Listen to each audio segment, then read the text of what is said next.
नमस्कार। भारत संचार सकारात्मक सुर्खियों में आप सभी का हार्दिक स्वागत है।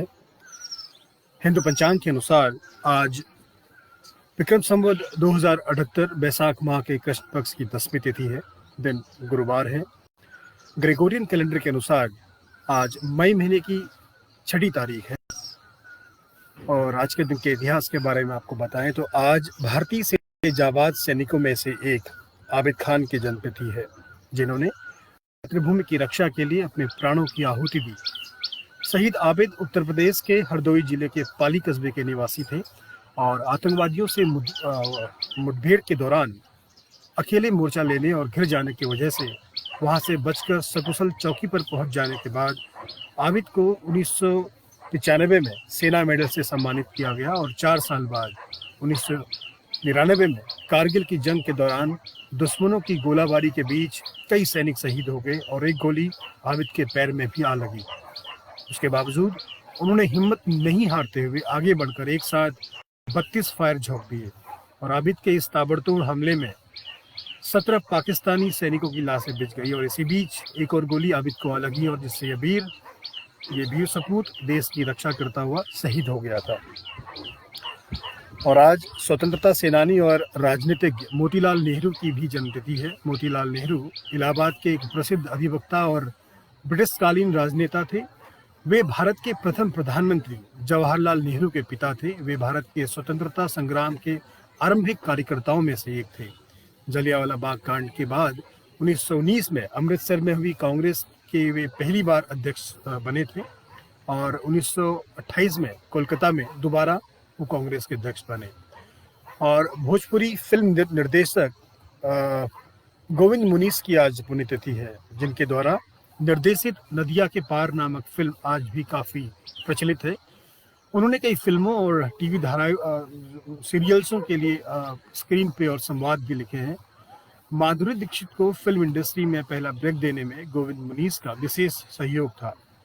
माधुरी ने राजश्री प्रोडक्शन के बैनर तले पहली अबोध नाम की फिल्म में अभिनय किया। हालांकि यह फिल्म बुरी तरह फ्लॉप हुई थी। और आज ही के दिन 1998 में स्टीव जॉब ने एप्पल का पहला आईमैक लॉन्च किया था। कहा जाता है कि जब आईमैक का लॉन्च किया गया था तब एप्पल की आर्थिक हालत खराब थी, लेकिन आईमैक इतना सफल रहा कि कंपनी फिर से मार्केट में लौट आई। रुक करते हैं भारत संचार के समाचारों की सकारात्मक सुर्खियों में। और आज की सुर्खियों में कोरोना संक्रमण की दूसरी लहर के मद्देनजर रक्षा अनुसंधान और विकास संगठन मजबूत मेडिकल ढांचे और उपकरण के निर्माण में लगातार काम कर रहा है। संगठन देश भर में 500 से अधिक ऑक्सीजन संयंत्र स्थापित करने के कार्य में लगा हुआ है और साथ ही तकनीकी के जरिए अतिरिक्त मेडिकल ऑक्सीजन के उत्पादन के लिए लगातार प्रयास कर रहा है। संस्था के अनुसार संगठन घरों के इस्तेमाल के लिए 1,50,000 छोटे ऑक्सीजन सिलेंडर तैयार करने जा रहा है।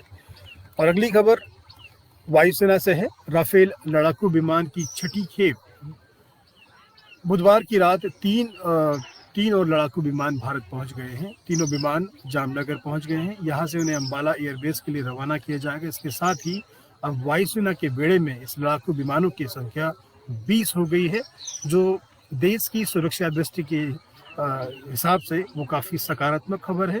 और अगली खबर हमारी भारतीय चिकित्सा अनुसंधान परिषद ICMR ने गुरुवार को RT-PCR को लेकर एक नई गाइडलाइन जारी करी है, जिसके अनुसार रैपिड एंटीजन टेस्ट में कोरोना संक्रमित पाए जाने पर RT-PCR जांच नहीं करानी चाहिए। इस गाइडलाइंस के अनुसार जिसको पहली बार RT-PCR जांच में व्यक्ति कोरोना संक्रमित पाया गया है या जब कोई व्यक्ति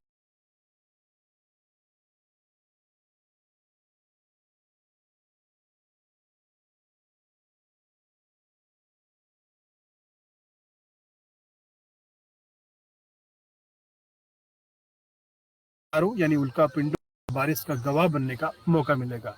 विशेष बात यह है कि इसके लिए दूरबीन की आवश्यकता नहीं होगी। इसे सीधी आंखों से इस खगोलीय घटना को देखा जा सकता है और 1 घंटे में 20 से ज़्यादा टूटते हुए तारे आज नजर आने वाले हैं। इसकी चमक दक्षिणी गोलार्ध में साफ दिखाई देगी और इस दौरान ये आसमान में लंबी पूंछ के साथ रोशनी फैलाते हुए दिखाई दिए जा सकते हैं।